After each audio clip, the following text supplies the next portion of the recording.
So I just watched Fit for TV, the Netflix documentary about The Biggest Loser. The Biggest Loser came out in 2004 when I was just 15, and this documentary definitely brought back a lot of memories. I remember I was already heavier than most of my friends at that age. I didn't watch the show a ton, but the show was definitely on in my house. And looking back, I would say it influenced the way that I saw myself and how I saw health and fitness in general. Now, this Netflix documentary was pretty good. I recommend you go watch it for yourself. Some of the controversy and drama was a little bit maybe manufactured or over dramatized, but I think that's pretty common for many documentaries. And all in all, I did find it entertaining and informative, and I was glad I watched it. But it definitely got me thinking about the overall legacy of The Biggest Loser now that we can look back on the show. So I wanted to put this video together to give some of my thoughts about what are some big takeaways when we look back on The Biggest Loser. This will be my perspective as someone who has lost about 180 pounds in the past year. Like most things in life, I think The Biggest Loser legacy is complicated. I think there were some positives and definitely a lot of negatives. And so I want to get into that in this video. I've organized my thoughts into three categories: the good, the bad, and the ugly. At the end, I'll give you some of my final thoughts and maybe some recommendations if you're looking to lose weight in the next year. So let's dig in. So let's start with the good. I do think that looking back, we can say that there was some good things about The Biggest Loser. I think overall, the message of change was a good message. I know for me, when I was at my heaviest, some of the messages that I needed to hear the most was just that it was possible that I could lose weight, that I could change my life, that I could improve. And I think The Biggest Loser did accomplish that. It did spread that message that change was possible, that you should overall just focus on your health and that you could change your life and that you could improve from where you were currently at. I think overall the show raised awareness about health and fitness and brought it to the spotlight in a new way. The show was absolutely massive. I remember just how big it was. It was definitely on in my house, and we definitely talked about it as a family, at school, and it was just a big cultural moment. I think there was also a benefit to normalizing and sort of humanizing obese people on TV. Up to that point, I don't remember seeing a lot of obese or overweight people on TV. Now, granted, they were not always shown in the most favorable light, but even just putting them on TV in general was, I think, a positive step.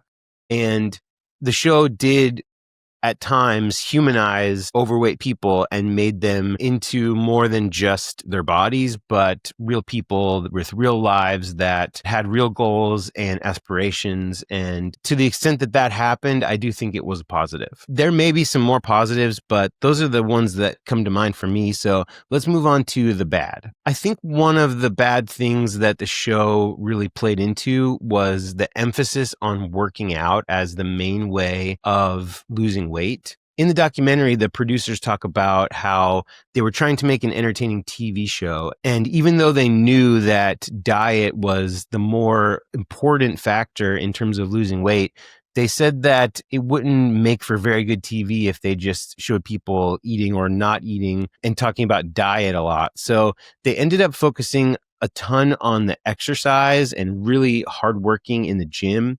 And although I think those could be positives for some people, overall, emphasizing that overweight or obese people just need to get into the gym and work their butts off, that's not going to be the main mover of having long-term sustainable weight loss.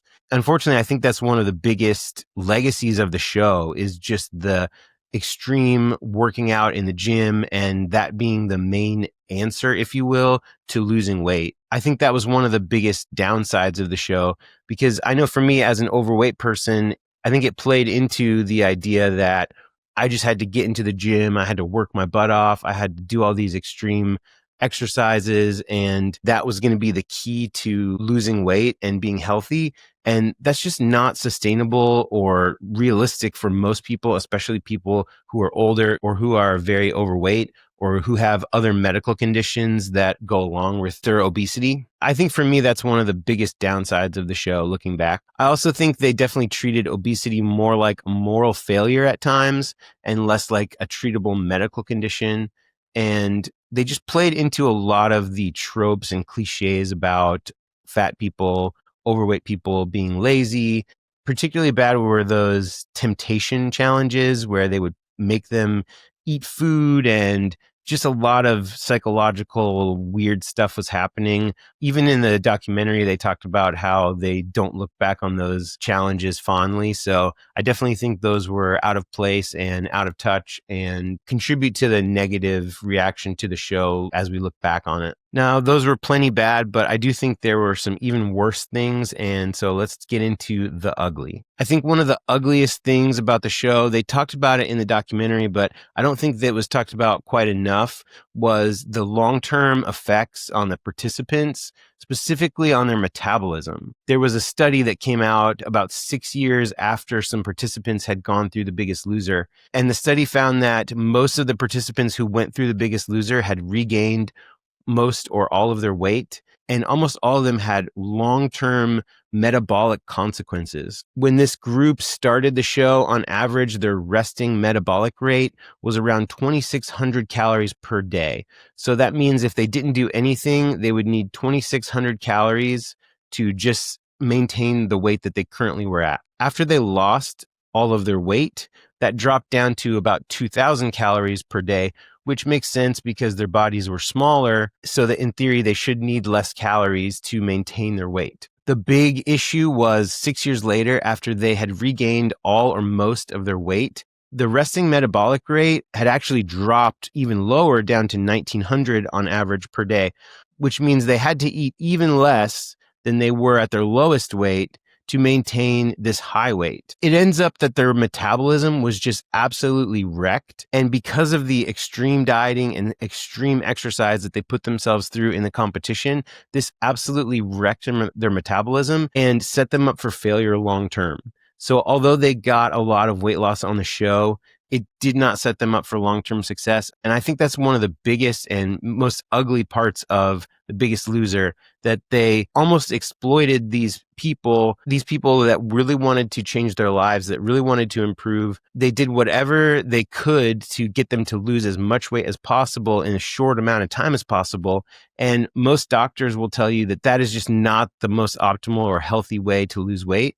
And so there was lasting and what seems like really long-term metabolic damage as a result of them participating in the show. And I think that is one of the ugliest parts of the legacy of The Biggest Loser. I think another ugly part of the legacy of The Biggest Loser is the perception that once you lose the weight, then you're basically fixed.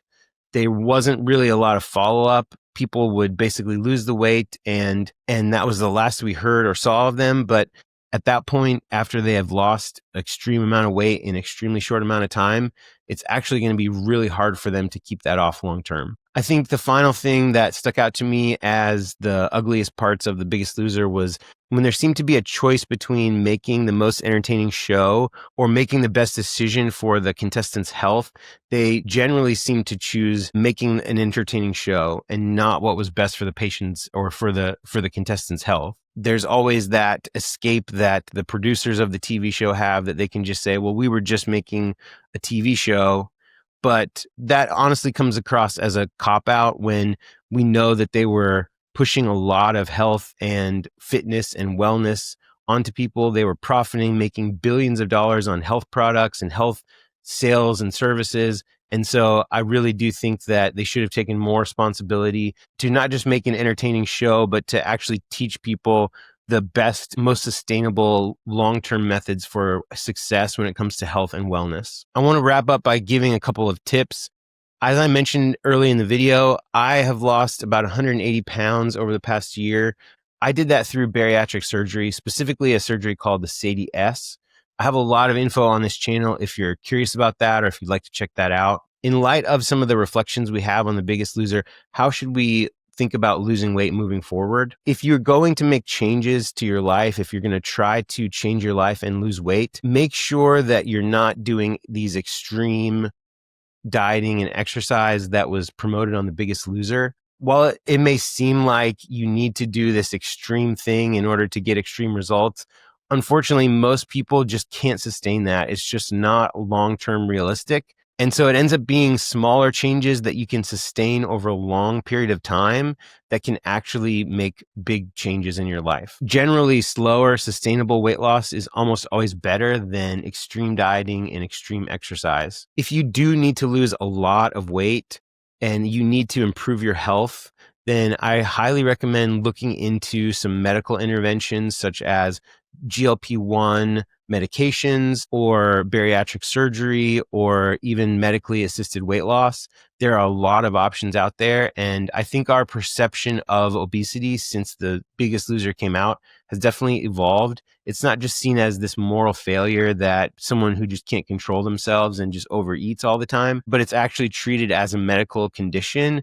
Obesity is a very complex metabolic disease that has a lot of causes and a lot of treatments now. And there are real options for people who find themselves overweight or obese. And this is one of the best times to be looking into medical help and medical intervention. So definitely talk to your doctor and look into what options could be out there for you. Also, I want to say if you've ever dealt with weight regain after losing weight, you are definitely not alone. That is such a common occurrence.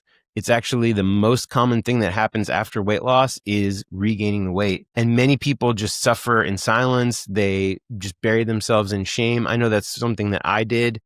In 2019, I lost 120 pounds completely naturally. It was just through diet and exercise. Then 2020 hit and the pandemic, and I stopped exercising. I stopped doing my diet, and I ended up regaining the weight very rapidly. I ended up regaining about 150 pounds in probably 6 months. And it was one of the most shocking things that I've ever gone through in my life. I was so buried in shame and regret, and it just felt like I had done something so wrong. Then I started learning about the metabolic adaptation and some of the things that this study revealed about The Biggest Loser. I learned that I didn't have to beat myself up.